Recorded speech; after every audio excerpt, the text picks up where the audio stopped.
Hey there, Prime Fire friends. Here's a quick video on assigning assets. So they're all assigned from the work order template. The top portion up here will apply to both the delivery work order as well as any recurring services that are scheduled from this specific template. I can put a requested time here. I can add a specific PO number. Billing note and job note will carry over from the customer or site if they are populated. Otherwise, they can be added specifically for this template. This section here, assign assets, I can use the route recommendation for the delivery. This is going to create a delivery ticket when we populate this information here, or I can just add it to a generic delivery route, and then my dispatcher can break them up and send them where they need to go. Route recommendation will, by default, take a look at the upcoming week and let me know when we are going to be closest to that area. Down here in this section, we are going to select the type of asset we're going to assign. And then I can specify my price book once a week or twice a week. Apologies, price template. And you can have customer-specific price templates as well. So if you have an agreement for pricing, and then you're able to actually select that price book from here. Then we have to specify how many assets we're going to be delivering, 1 or 2, when they're going to be delivered. So we will deliver these on the 20th.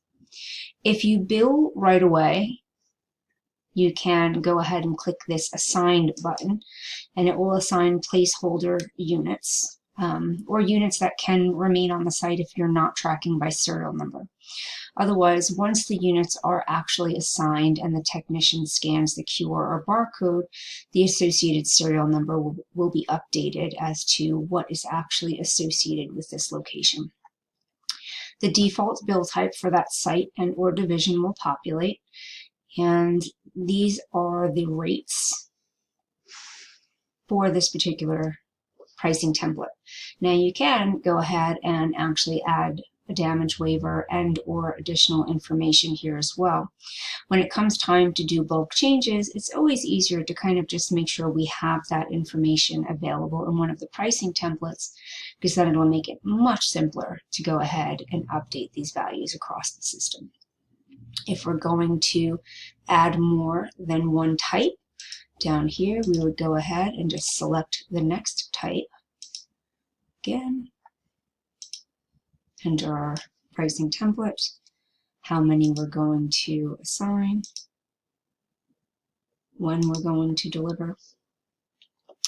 If your date was out in the future, let's say we are pre-scheduling for 3 months from now, when you move this date out, you can then tell the system to check the availability, and if there were any other deliveries and or pickups, it would schedule for that time period.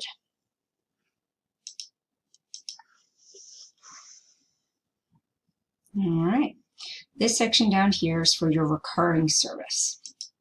So this division by default is just set for the portable toilets. So we select the assets that are going to be serviced.